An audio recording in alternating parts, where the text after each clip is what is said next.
Hey guys, thanks for stopping back and checking out the channel. Today I'm going to do a real quick video on an update on the SURLY ice cream truck now that I've had it a while.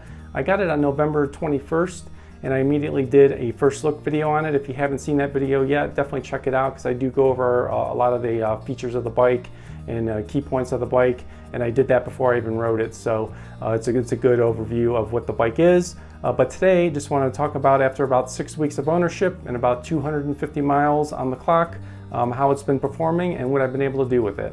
So right after I got the bike, we had about 15 inches of snow, which was great because I was able to get it right out and ride, so do 8 to 10 probably legitimate snow rides in it.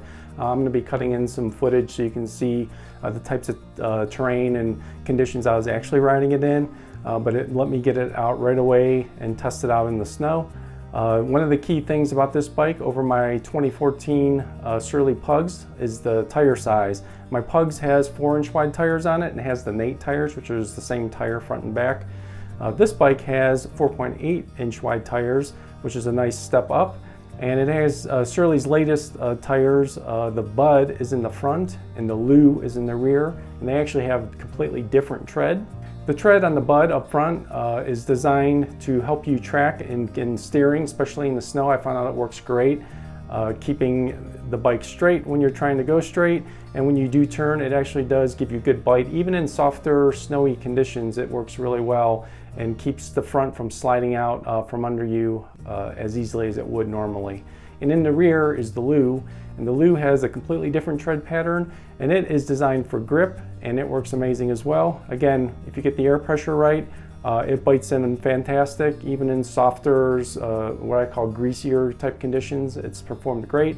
And I've ridden it in some harder packed snow that's gotten icy, and it's been great in that kind of condition as well. So the tires are definitely amazing, and even if you're looking for a tire upgrade on your fat bike, I would highly recommend this combination. It works great for traction in the rear and tracking and stability up front as far as your steering goes.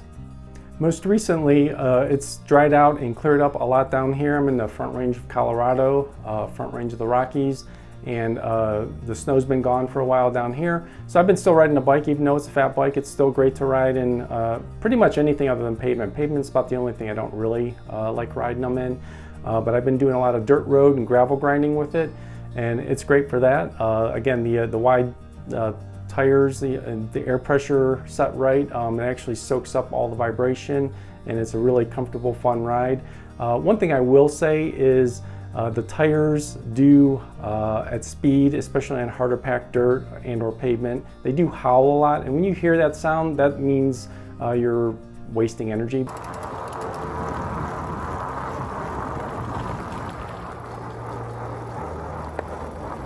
So they're not the most efficient tires in hard packed conditions or certainly pavement, but they do perform extremely well in the snow, and as a gravel ride, they do well there too. Haven't had it out on a single track yet. That is a goal of mine, and I also want to get it in some sand too. But that's coming as soon as the single track dries up. Definitely going to get it up in the mountains and do some more trail riding with it and see how it performs in those conditions. That's about the only thing I haven't done with it yet, but otherwise it's performing great. In conjunction with trail riding, I did want to talk a little bit about the bike's geometry. This bike is listed as a trail bike on SURLY's categorization on their website. And it is definitely slacker than, say, my Pugsley, which is a very upright feeling bike when you ride it. I feel like I really sit over the handlebars when I ride it, which is good for the type of bike it is. It's more of a bike packing bike and things like that. The ice cream truck is designed more for trail riding. The head angle is a little slacker, as is the seat tube angle. The seat tube has a bend in it, which does two things. One, it does help slacken out the seat tube angle, but it also gives a little more tire clearance. So those are the two reasons for that. I'll post the specs for the bike on the screen, but you can certainly go on the website and delve into all of those things. But again, it's not, it's certainly by modern bike standards not a super aggressive bike, but for a hardtail bike, it has a good moderate trail geometry, and that's why I'm interested to try it out and get it in those kind of conditions and see how it actually performs. And then, I may even try to change up on wheel size, maybe go to 27.5 with smaller, 3.8 inch tires.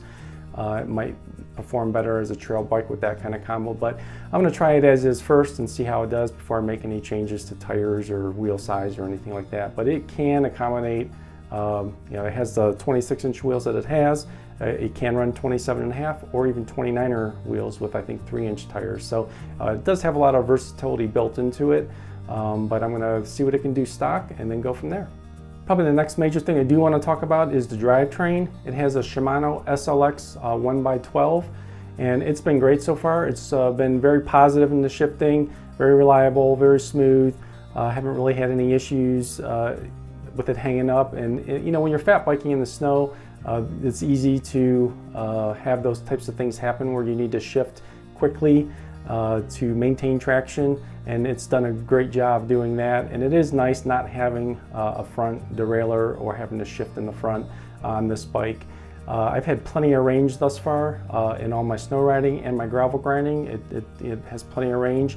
Haven't really done any super steep climbing with it. That is also on the agenda and will certainly come into play when I do get it back out on the trail, single track trail.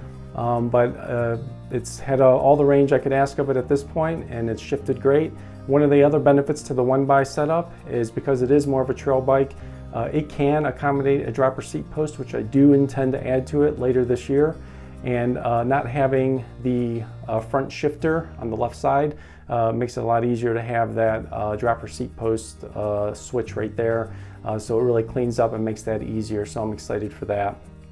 But otherwise, again, the shifting's been great. I do have a 1x11 on my actual full suspension, a 27.5 inch mountain bike, which is a giant Anthem. So I am used to a 1x system. This one definitely has more range though. One of the complaints with the 1x11 is I can, top it out. I probably do need a bigger front cog on that, and I have not had that concern with this bike. So I've been really pleased with the 1x12.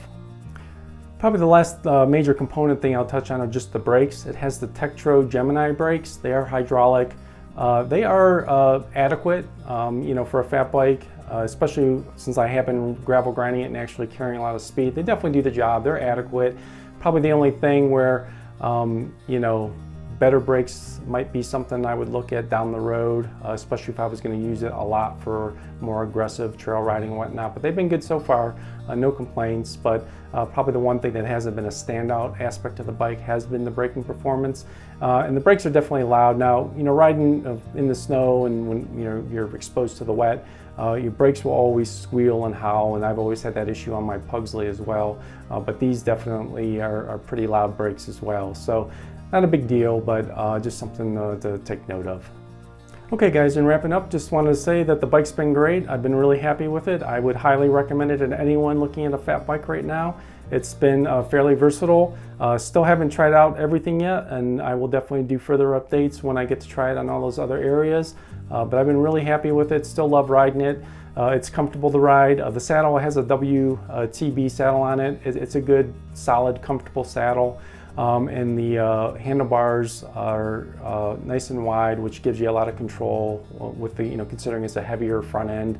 I definitely love the bike, and I'm going to keep riding it as much as I can, and I'll keep bringing you more content on it as it goes.